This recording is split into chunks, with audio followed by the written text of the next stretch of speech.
আমরা অলরেডি জেনেছি রাদারফোর্ডের পরমাণু মডেল অনুযায়ী পরমাণুর অভ্যন্তরে পজিটিভ চার্জযুক্ত নিউক্লিয়াস থাকে এবং নিউক্লিয়াসকে কেন্দ্র করে নেগেটিভ চার্জযুক্ত ইলেকট্রন ঘুরতে থাকে। নিলস বোরও তার পরমাণুর মডেলে এই অংশটি গ্রহণ করেন, অর্থাৎ তার মডেল অনুসারেও পরমাণুর অভ্যন্তরে নিউক্লিয়াস থাকে এবং নিউক্লিয়াসকে কেন্দ্র করে ইলেকট্রন ঘুরতে থাকে।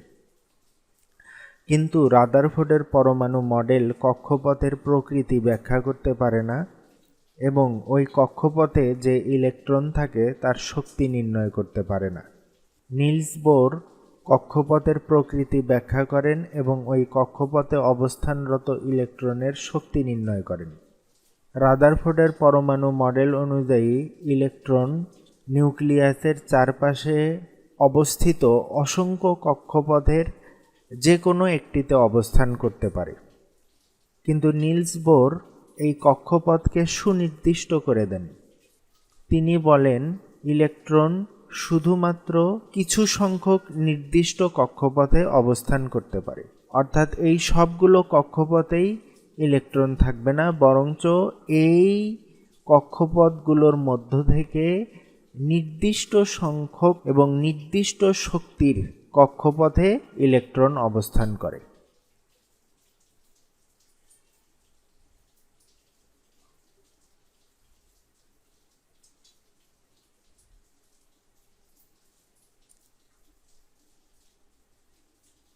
রাদারফোর্ডের পরমাণু মডেলের আরেকটি ত্রুটি, এটি পরমাণুর স্থায়িত্ব ব্যাখ্যা করতে পারে না। বোর পরমাণু মডেল এই ত্রুটিটিও দূর করে, কারণ বোর বলেন ইলেকট্রন যখন কোনো কক্ষপথে অবস্থান করে তখন এটি শক্তি শোষণও করে না, আবার বিকিরণও করে না। যেহেতু ইলেকট্রন শক্তি বিকিরণ করে না, সুতরাং এর কক্ষপথ হ্রাস পাওয়ার কোনো সম্ভাবনা নেই এবং নিউক্লিয়াসে পতিত হওয়ারও কোনো সম্ভাবনা নেই। বোর তার মডেলে কক্ষপথে অবস্থানরত ইলেকট্রনের কৌণিক ভরবেগ নির্ণয় করেন। ইলেকট্রনের কৌণিক ভরবেগ L সমান NH divided by twice pi.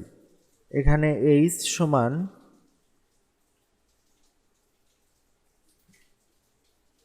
প্লাঙ্কের ধ্রুবক, এর মান 6.63 ইন্টু 10⁻⁻34 জুল সেকেন্ড। n সমান 1, 2, 3, 4 এভাবে ইনফিনিটি। n এর মান কক্ষপথ নির্দেশ করে। n সমান 1 হলে প্রথম কক্ষপথ, 2 হলে দ্বিতীয় কক্ষপথ, 3 হলে তৃতীয় কক্ষপথ, এভাবে ইনফিনিটি হলে ইনফিনিটি দূরত্বে অবস্থিত কক্ষপথকে বোঝায়। ধরি এই ইলেকট্রনের ভর m এবং ইলেকট্রনটি যে কক্ষপথে অবস্থান করছে নিউক্লিয়াস থেকে সেই কক্ষপথের ব্যাসার্ধ r এবং ইলেকট্রনটির বেগ v, তাহলে কৌণিক ভরবেগ L সমান হবে mvr। অতএব আমরা লিখতে পারি mvr সমান NH ডিভাইডেড বাই টয়েস পাই। রাদারফোর্ডের পরমাণু মডেলের আরেকটি ত্রুটি হলো এটি পারমাণবিক বর্ণালীর ব্যাখ্যা দিতে পারে না। যে কক্ষপথ নিউক্লিয়াসের কাছে থাকে তার শক্তি কম, আর যেটি দূরে থাকে তার শক্তি বেশি হয়।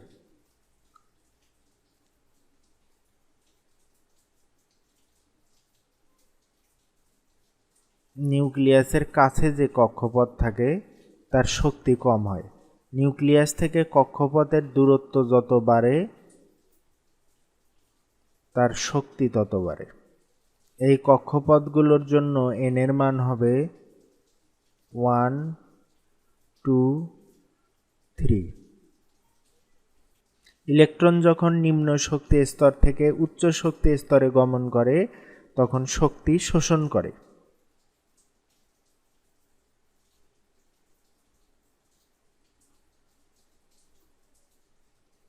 আবার উচ্চ শক্তি স্তর থেকে যখন নিম্ন শক্তি স্তরে গমন করে তখন শক্তি বিকিরণ করে।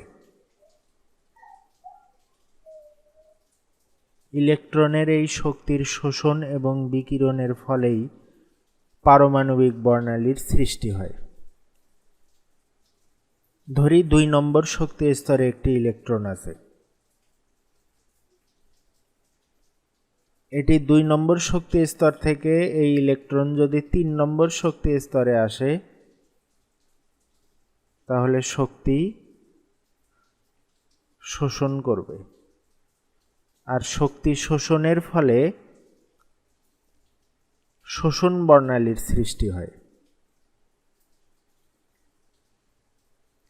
ইলেকট্রন যদি 2 নম্বর শক্তি স্তর থেকে 1 নম্বর শক্তি স্তরে যায়, অর্থাৎ নিম্ন শক্তি স্তরে যায়, তাহলে শক্তি বিকিরণ করবে। এর ফলে উৎপন্ন হবে বিকিরণ বর্ণালী।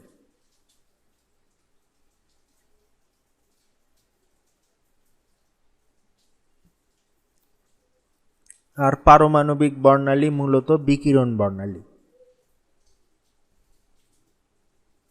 শক্তির শোষণ অথবা বিকিরণ সমান কক্ষপথের শক্তির পার্থক্য। এটা সমান লেখা যায় ডেলি। তো আমরা বোর পরমাণু মডেলের স্বীকার্য সমূহকে এখন এভাবে সামারাইজ করতে পারি। 1 নম্বর, নির্দিষ্ট কক্ষপথ।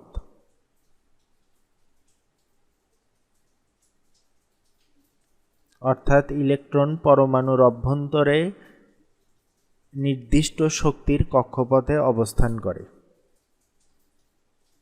2, কক্ষপথে অবস্থানের সময় ইলেকট্রনের কৌণিক ভরবেগের মান mvr সমান nh/2π।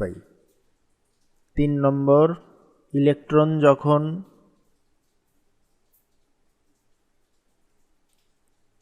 নিম্ন শক্তির কক্ষপথ থেকে উচ্চ শক্তির কক্ষপথে গমন করে তখন শক্তি শোষণ করে। আবার ইলেকট্রন যখন উচ্চ শক্তির কক্ষপথ থেকে নিম্ন শক্তির কক্ষপথে গমন করে তখন শক্তি বিকিরণ করে। এবার আমরা দেখব বোর পরমাণু মডেল কিভাবে হাইড্রোজেন বর্ণালীর ব্যাখ্যা দেয়। প্রথমে আমরা দেখি বর্ণালী কিভাবে সৃষ্টি হয়। বর্ণালী উৎপন্ন করার জন্য আমাদের একটি ক্ষরণ নল লাগবে। এই ক্ষরণ নলের মধ্যে নিম্ন চাপে বিভিন্ন গ্যাস রাখা হয়। এই ক্ষরণ নলের মধ্যে উচ্চ বিভব পার্থক্য সৃষ্টি করা হলে বর্ণালীর উৎপন্ন হয়।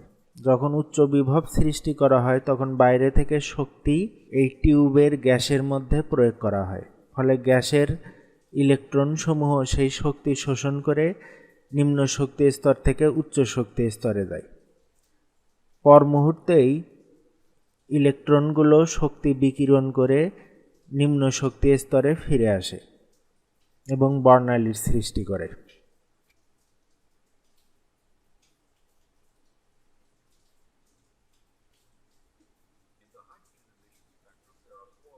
ইলেকট্রন যেই নিম্ন শক্তি স্তরে ফিরে আসে তখন শক্তি বিকিরণ করে এবং বর্ণালীর সৃষ্টি হয়। যেমন ইলেকট্রন শক্তি শোষণ করে 3 নম্বর শক্তি স্তরে অবস্থান করছে।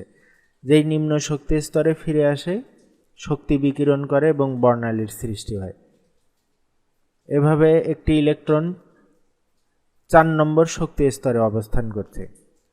যেই শক্তি বিকিরণ করে 2 নম্বরে আসে এবং বর্ণালীর সৃষ্টি হয়। এভাবে 5 থেকে আসলেও হয়, বা আমরা আরেকটি দেখতে পারি যে 6 থেকেও যদি আসে তো এই বর্ণালীর সৃষ্টি হয়। তো হাইড্রোজেন বর্ণালী নিয়ে আমরা পরবর্তীতে আরও ডিটেইলস পড়ব, তখন এই বিষয়গুলো আরও স্পষ্ট হবে।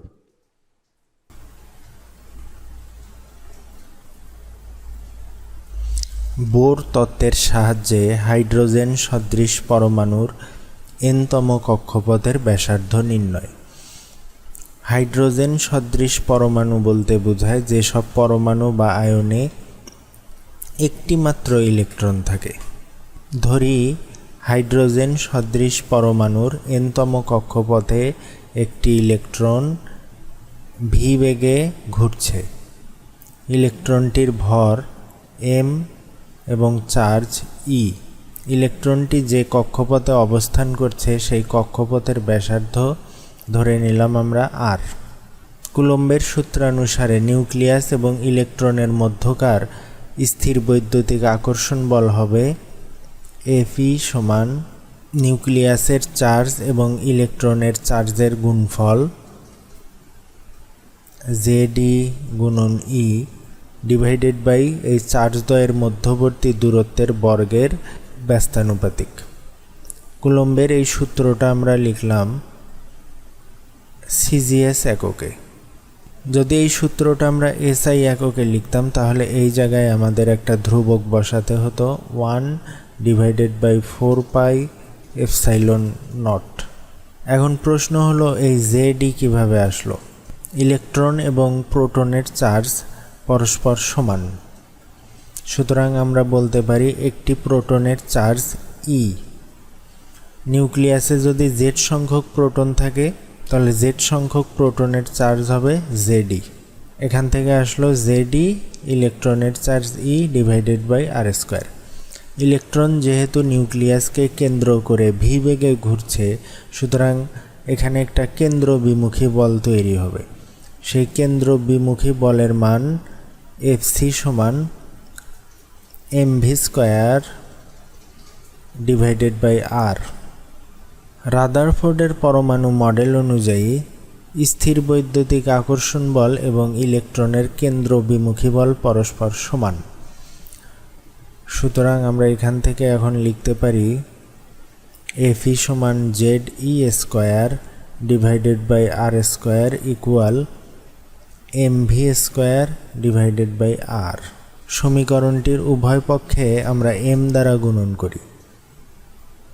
এম জেড ই স্কোয়ার আর square equal M square V square R. M দ্বারা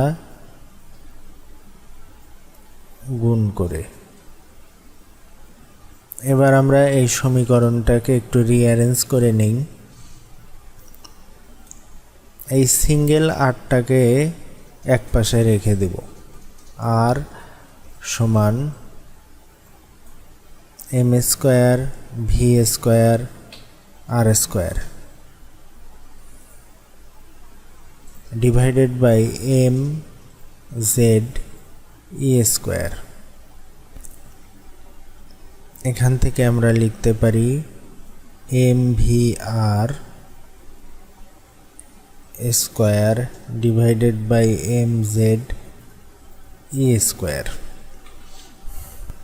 বোর পরমাণু মডেল অনুযায়ী ইলেকট্রনের কৌণিক ভরবেগ mvr সমান nh divided by toys pi. সুতরাং আমরা আর সমান লিখতে পারি nh টয়েস পাই স্কোয়ার গুণন 1/m/z ই স্কোয়ার। তাহলে আর সমান আসে n square h square divided by 4 pi square m/z e square. তাহলে এটা হলো আমাদের ব্যাসার্ধের রাশিমালা। এবার আমরা হাইড্রোজেন পরমাণুর প্রথম কক্ষপথের ব্যাসার্ধ নির্ণয় করব। প্রথম কক্ষপথ তার মানে n এর মান 1।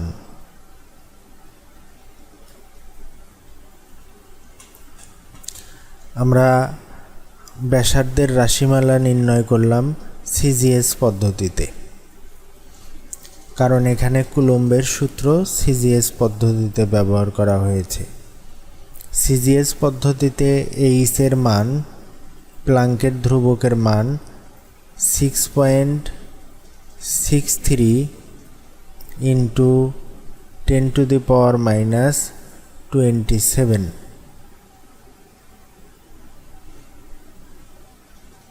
4 ইন্টু 3.14 স্কোয়ার, ইলেকট্রনের ভর 9.1 ইন্টু 10⁻⁻28 গ্রাম, গুণন হাইড্রোজেন পরমাণুর প্রোটন সংখ্যা বা পারমাণবিক সংখ্যা 1, গুণন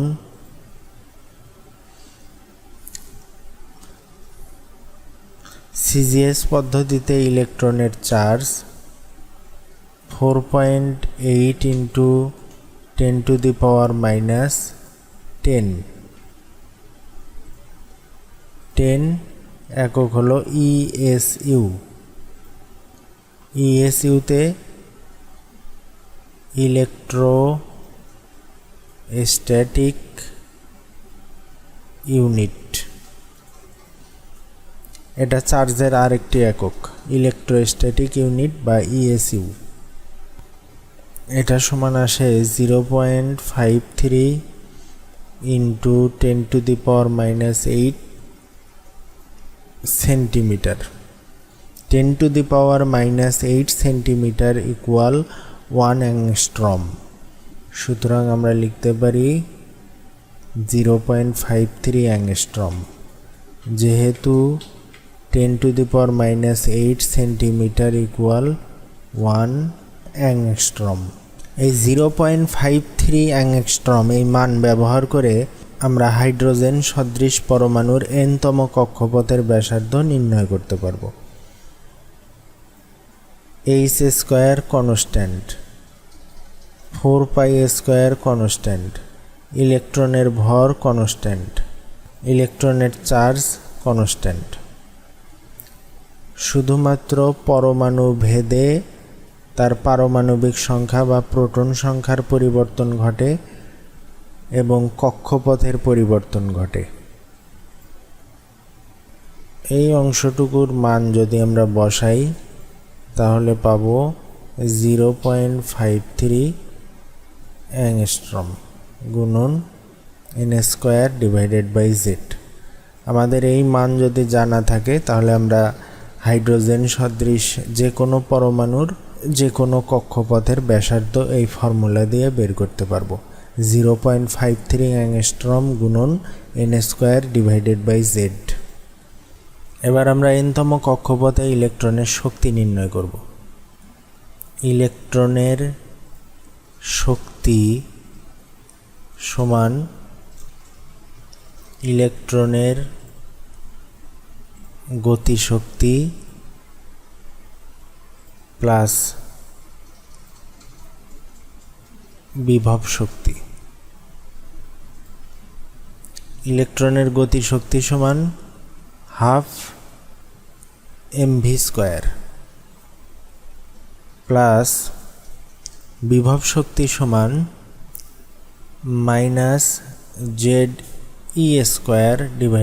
-ze²/r। আমরা ব্যাসার্ধ নির্ণয় করার সময় দেখেছি ze²/r²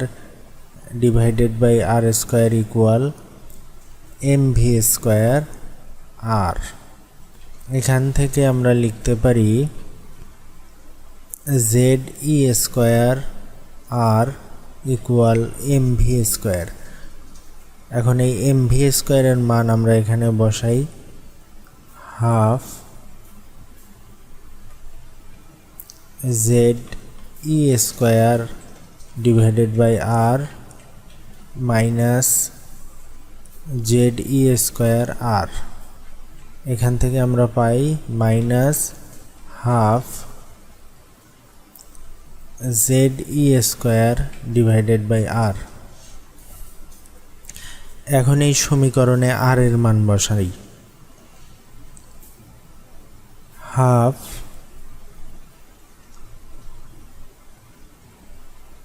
Z E square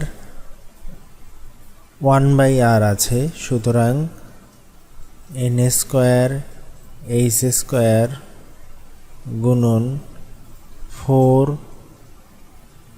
square m Z E square. সুতরাং ইলেকট্রনের শক্তি হবে minus 2 square z square m E4 divided by n square h square. এবার আমরা হাইড্রোজেন পরমাণুর প্রথম কক্ষপথে ইলেকট্রনের শক্তি নির্ণয় করব। 2 × 3.14 স্কোয়ার। ইলেকট্রনের ভর 9.1 × 10⁻⁻28 গ্রাম গুণন হাইড্রোজেনের পারমাণবিক সংখ্যা বা প্রোটন সংখ্যা 1 স্কোয়ার গুণন ইলেকট্রনের চার্জ সিজিএস এককে 4.8 × 10⁻10 ESU। প্রথম কক্ষপথ, সুতরাং এন এর মান 1, প্লাঙ্কের ধ্রুবক এইচ এর মান 6.63 × 10⁻27 আর্গ সেকেন্ড সিজিএস এককে স্কোয়ার। এটা ক্যালকুলেশন করলে আমরা পাই 2169.25 × 10⁻14 সিজিএস পদ্ধতিতে শক্তির একক আর্গ। এখন যদি আমরা একে জুলে কনভার্ট করতে চাই তাহলে 10⁻7 দ্বারা গুণ করতে হবে।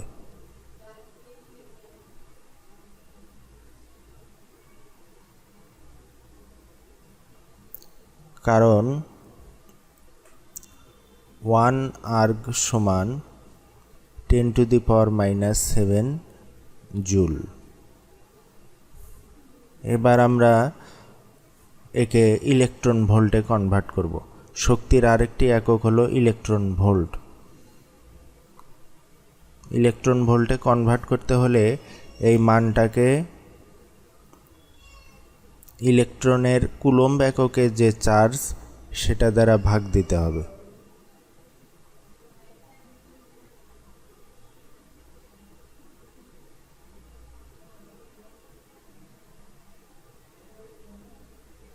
এটা সমান আসে -13.56 ইলেকট্রন ভোল্ট। 1 ইলেকট্রন ভোল্ট সমান 1.6 × 10⁻19 জুল। এই মান ব্যবহার করে, অর্থাৎ -13.56 ইলেকট্রন ভোল্ট, একে সরাসরি ব্যবহার করে হাইড্রোজেন সদৃশ পরমাণুর এনতম কক্ষপথে ইলেকট্রনের শক্তি আমরা নির্ণয় করতে পারব। সেক্ষেত্রে ফর্মুলাটা দাঁড়াবে এরকম। এখান থেকে যেগুলো কনস্ট্যান্ট আছে সেগুলোকে আমরা আলাদা করে নিই। 2 স্কোয়ার ইলেকট্রনের ভর, ইলেকট্রনের চার্জ, প্লাঙ্কের ধ্রুবক, আর এই পাশে আমরা লিখি z square divided by n square. এই অংশটুকুর মান বসানো যায় -13.56, তার সাথে গুণন জেড স্কোয়ার এন স্কোয়ার। এই মান যদি আমাদের মুখস্থ থাকে তাহলে আলাদাভাবে এগুলো আর বারবার ক্যালকুলেশন করতে হবে না। সেক্ষেত্রে আমরা শুধু পরমাণুর পারমাণবিক সংখ্যা এবং কোন কক্ষপথে শক্তি নির্ণয় করতে বলছে সেই মানটা বসিয়ে দিলেই হবে। কোনো ইলেকট্রন যদি কোনো পরমাণুর ইনফিনিটিতম কক্ষপথে থাকে সেক্ষেত্রে শক্তির মান কত হবে? -13.56 গুণন z² divided by infinity square. কোনো সংখ্যাকে ইনফিনিটি দ্বারা ভাগ করলে তার মান 0 হয়। সুতরাং ইলেকট্রন যখন ইনফিনিটিতম কক্ষপথে থাকবে বা অসীম দূরত্বে থাকবে তখন তার শক্তি হবে 0। ইলেকট্রন যখন ইনফিনিটি দূরত্বে থাকে তখন তার উপর নিউক্লিয়াসের কোনো আকর্ষণ থাকে না, অর্থাৎ ইলেকট্রনটি মুক্ত অবস্থায় থাকে। তাহলে আমরা বলতে পারি মুক্ত অবস্থায়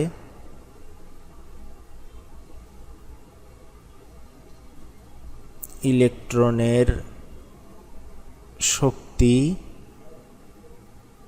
0 এবং এই 0 এই শক্তির মানটাই সর্বোচ্চ। আমরা যদি দেখি হাইড্রোজেনের ক্ষেত্রে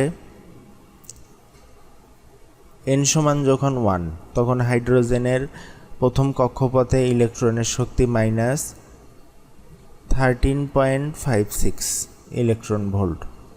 আবার ইলেকট্রনটা যখন ইনফিনিটি কক্ষপথে থাকে তখন তার শক্তির মান হলো 0। ইলেকট্রনের সর্বোচ্চ শক্তির মান 0 এবং ইলেকট্রনটি যখন নিউক্লিয়াস থেকে অসীম দূরত্বে থাকে তখন তার এই মান হয়। এবং ইলেকট্রন যত নিউক্লিয়াসের কাছে আসতে থাকে তত তার শক্তি কমতে থাকে। যেমন ভূপৃষ্ঠ থেকে একটা বস্তুকে যত উপরে তোলা যায় সেই বস্তুটির বিভব শক্তি বৃদ্ধি পেতে থাকে। ঠিক তেমনিভাবে ইলেকট্রন নিউক্লিয়াস থেকে যত দূরতম কক্ষপথে থাকবে তার শক্তি তত বেশি হবে এবং যত নিউক্লিয়াসের কাছাকাছি আসতে থাকবে তার শক্তি কমতে থাকবে। যেমন হাইড্রোজেনের ক্ষেত্রে n সমান 1 অর্থাৎ প্রথম কক্ষপথে শক্তির মান -13.56। ইলেকট্রনটা যখন ইনফিনিটি কক্ষপথে থাকে তখন তার শক্তির মান হয় 0 এবং এটাই সর্বোচ্চ মান। এবং 0 থেকে সেই শক্তির মান কম কত হবে?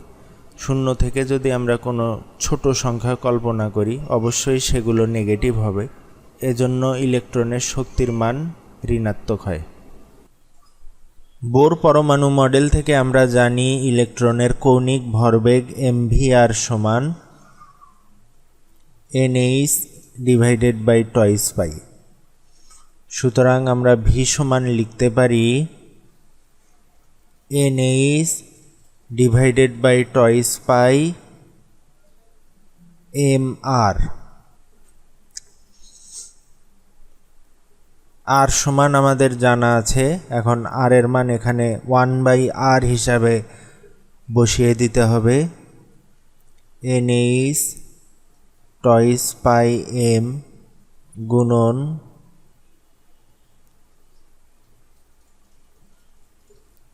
4π² mze² divided by n² h²।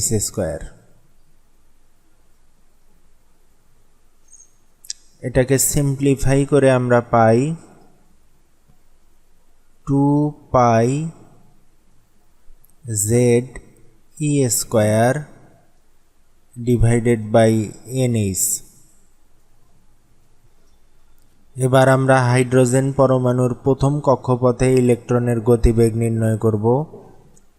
2 × 3.14 গুণন হাইড্রোজেনের পারমাণবিক সংখ্যা 1 ইন্টু ইলেকট্রনের চার্জ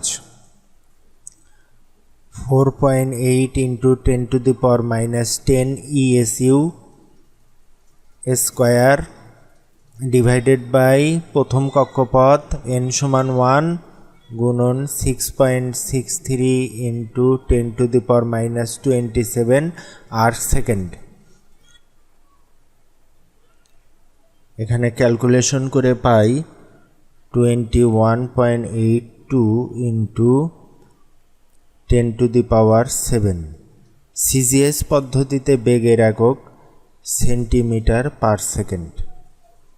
একে যদি আমরা মিটারে কনভার্ট করি তাহলে হবে 21.82 ইন্টু 10⁵ মিটার পার সেকেন্ড। এই মান ব্যবহার করে হাইড্রোজেন সদৃশ পরমাণুর এনতম কক্ষপথে ইলেকট্রনের গতিবেগ নির্ণয় করা যাবে।